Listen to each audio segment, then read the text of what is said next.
In 2010, almost 9.5 million plastic surgery procedures were performed in America.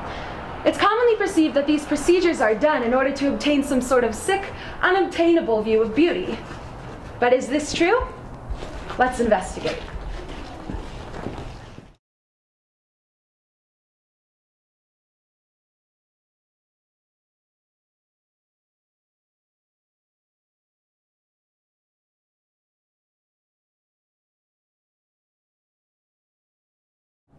I interviewed students at Colorado College in order to gain insight about their views on plastic surgery.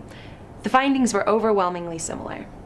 I think the words plastic surgery just really embody this idea of like fakeness, and I think that's very different from like something that I value and something that I think the CC community values.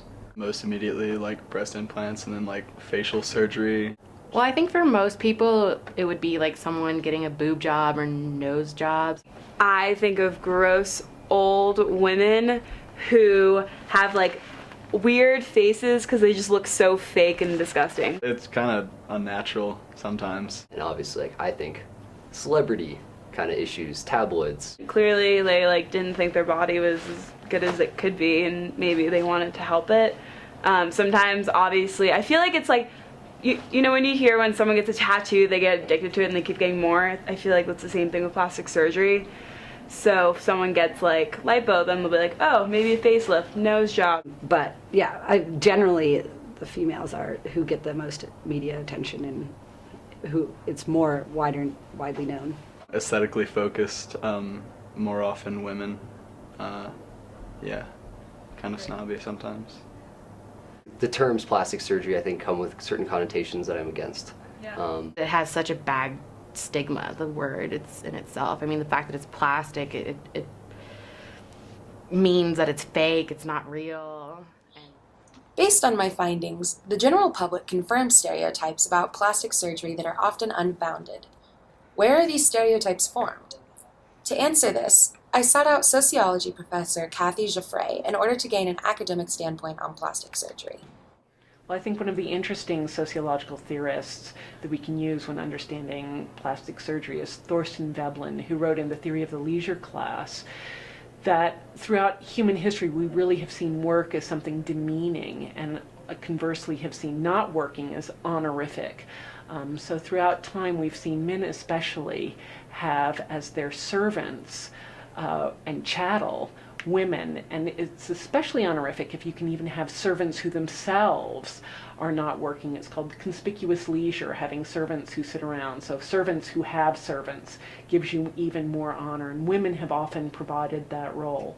So you see men having their wives have things like corsets, foot binding, that would prohibit them from being able to do any sort of productive labor, and that's to give honor to their owners, otherwise known as their husbands. So what we see is throughout history an increasingly elaborate system of conspicuous leisure where honorific people get honor by having servants in uniforms, especially uniforms that prevent them from having full mobility of their body, because that shows that they are unable to work. So what we see, Veblen was writing 100 years ago, but we can, and he was talking about things like corsets, but we can see this same thing happening with plastic surgery today, so that instead of wearing a uniform, women's bodies have to become uniforms. So we see that people have to change their skin color. So if your skin color is too dark, you have to lighten it. If it's too light, you have to darken it. If your breast size is too small, it has to get larger. If it's too large, it has to get smaller. So we really see women's bodies, especially men's bodies too, but women's bodies especially, becoming uniform because they're becoming uniforms that are livery. They're the livery of servants. As a result of factors such as increasing competition in the cosmetic marketplace and a decreasing reimbursement for reconstructive procedures, many American plastic surgeons have increasingly adopted cosmetic-focused practices. This change of identity in the profession of plastic surgery has quickly been switching the public's perception to view plastic surgery in a negative light, serving to perpetuate the idea that it is a vanity-based industry. I was able to get a hold of employees at 3 cosmetic surgery practices in the Colorado Springs area. Reactions were mixed, but they all promised phone calls back. All 3 failed to do so. Their reluctance to be interviewed seemed to reflect their fears of being judged to be profiting from the exploitation of low self-esteem. In order to gain a fuller perspective on why women might choose to pursue cosmetic surgery, we interviewed local Colorado Springs resident and nurse Christine Young about her experience with breast implants. All right, I understand. After the second baby, I nursed both of them, and it was hard knock on the self-esteem.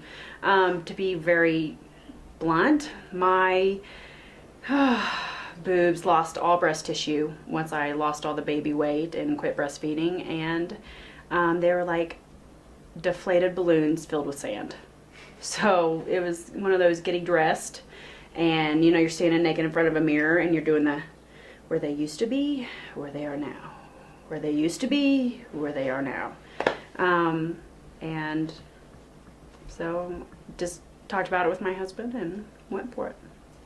Usually the people I'm talking to are women, and talk to them about having kids and breastfeeding, and they're like, yeah, I understand. Mine look the same way. So women understand. No one's really come out and, said that my choice was wrong and I shouldn't have done it, but I'm sure there's people that completely, don't agree with it.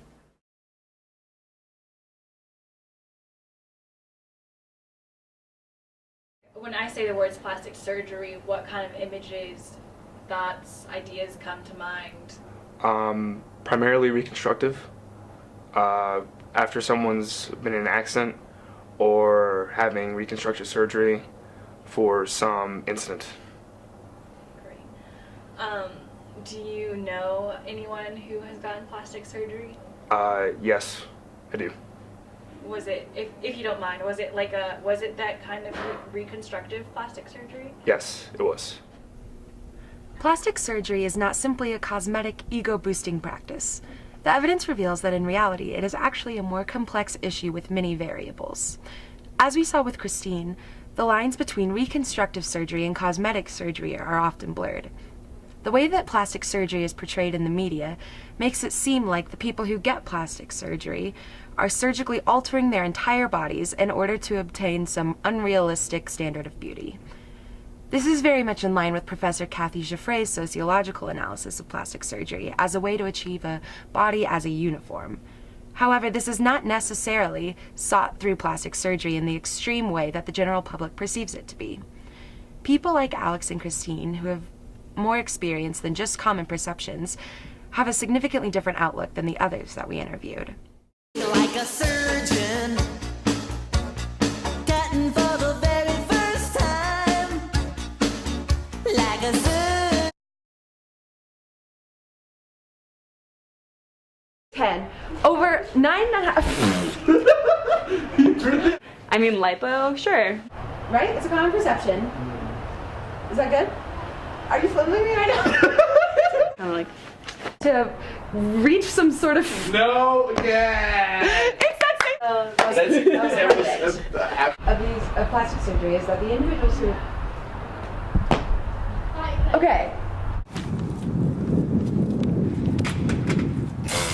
Is it locked?